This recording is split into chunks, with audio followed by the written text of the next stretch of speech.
Welcome to the Banker Lamp. Please enjoy the video.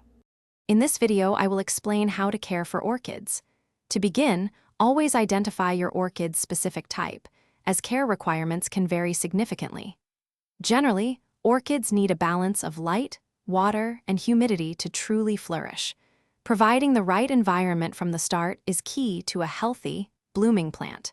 We'll cover these essential elements to help your orchid thrive for many years. Watering correctly is vital for orchid health.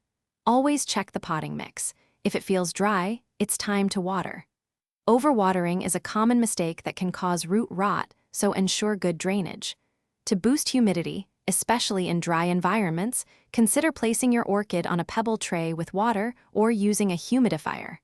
Aim for humidity levels between 50 and 70% for best results. Light is crucial for orchid blooming. Place your orchid where it receives bright, indirect light, like near an east-facing window. Direct sunlight can scorch leaves, so avoid harsh afternoon sun.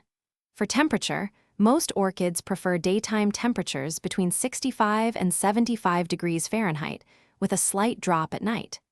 Consistent temperatures help promote healthy growth and flower development. Repotting is important for refreshing the growing medium and providing space for root growth. Aim to repot every 1 to 2 years using a specialized orchid mix, not regular potting soil. When fertilizing, use a balanced orchid fertilizer diluted to 1/4 strength, applying it every 2 to 4 weeks during active growth. Good air circulation around the roots is also essential to prevent fungal issues. Thanks for watching. If this was helpful, leave a like and consider subscribing. See you next time.